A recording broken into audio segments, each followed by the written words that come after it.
Ciri-ciri dan sifat fisik telur. Yang pertama itu kualitas cangkang. Telur yang baik memiliki cangkang yang bersih, tidak retak, dan tekstur kasar. Yang kedua, warna kuning telur. Kuning telur yang cerah menunjukkan kualitas tinggi. Kejernihan juga penting. Yang ketiga, konsistensi putih telur. Putih telur harus kental, karena jika terlalu encer sebaiknya tidak dikonsumsi. Adapun yang keempat, ukuran telur. Ukuran sedang dianggap yang terbaik, dan ukuran telur yang kecil mungkin dari ayam yang muda, sedangkan yang besar bisa menunjukkan masalah. Dan yang terakhir, komponen utama terdiri dari kulit, putih telur atau albumin, dan kuning telur atau yolk dengan proporsi nutrisi yang berbeda. Kandungan gizi dari telur. Telur sebagian besar terdiri dari air dan sebagian lainnya adalah bahan kering yang terdiri dari karbohidrat, protein, lemak, dan mineral, serta sejumlah kecil senyawa organik sederhana tertentu. Semua kandungan kimiawi tersebut terdistribusi secara merata di antara struktur komponen-komponen telur dalam ragam yang khas. Adapun komposisi nutrisi atau kandungan gizi telur berdasarkan beberapa konstituen atau bagian dari telur yang mencakup seluruh telur, isi telur, yolk atau kuning telur, albumin atau putih telur, serta cangkang dan membran. Yang pertama adalah air. Telur utuh mengandung 66% air, isi telur mengandung 74% air, yolk atau kuning telur mengandung 48% air, albumin atau putih telur mengandung 88% air, cangkang dan membran mengandung 2% air. Yang kedua adalah bahan kering. Bagian telur yang tidak berupa air termasuk protein, lemak, karbohidrat, dan abu atau mineral.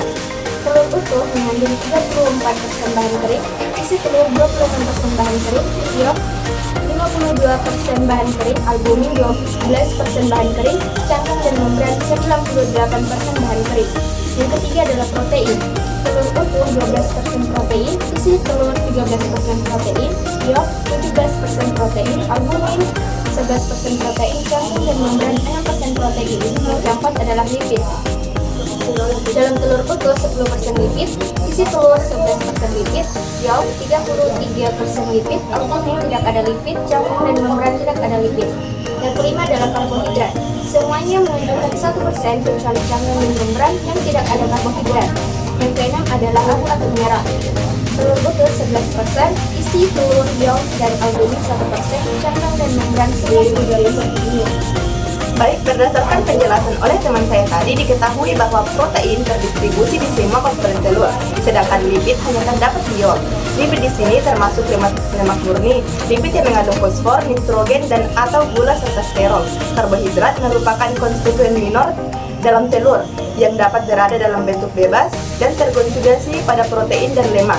Beberapa faktor yang dapat mempengaruhi komposisi kimia atau zat gizi telur tersebut antara lain strain, pakan, umur ayam atau hewan, dan musim.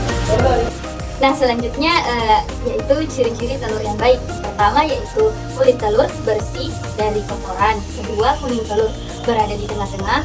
Ketiga, bila digoyang tidak ada guncangan. Keempat, bila diterawang melalui sinar matahari nampak bersih. Kelima, tenggelam bila dimasukkan ke dalam air. Keenam, pilih yang rongga udara kecil. Selanjutnya adalah cara penyimpanan telur yang baik dan benar. Yang pertama, telur disimpan dengan ujung runcing menghadap ke bawah. Ketika telur disimpan dengan ujung runcing menghadap ke bawah, kantung udara tetap berada di bagian atas telur yang membantu menjaga kunci telur tetap terpusat dan mencegahnya menempel pada kulit telur. Selain itu, posisi ini juga membantu mencegah bakteri masuk ke dalam telur melalui pori-pori di kulit telur. Selanjutnya yaitu penyimpanan telur terkait dengan pergantian udara. Biasanya merujuk pada kondisi fisik telur yang tidak ideal, seperti adanya udara atau pemisahan yang di luar dan dalam. Selanjutnya adalah telur tidak boleh disimpan di tempat yang lembab atau basah, karena dapat meningkatkan resiko kontaminasi bakteri, meningkatkan resiko pertumbuhan jamur, serta mempercepat pembusukan telur. Dan selanjutnya, jika disimpan di lemari es, maka cara penyimpanannya disusun satu persatu dengan ujung yang runcing menghadap ke bawah. Selanjutnya, membalik telur 2 kali sehari adalah praktik umum yang dilakukan untuk membantu menjaga kesegaran telur. Ini karena kulit telur cenderung menempel pada kulit telur terlalu sering seiring waktu, terutama jika disimpan dalam posisi yang sama. Membalik telur membantu mencegah hal ini terjadi dengan memastikan bahwa kuning telur tetap berada di pusat telur.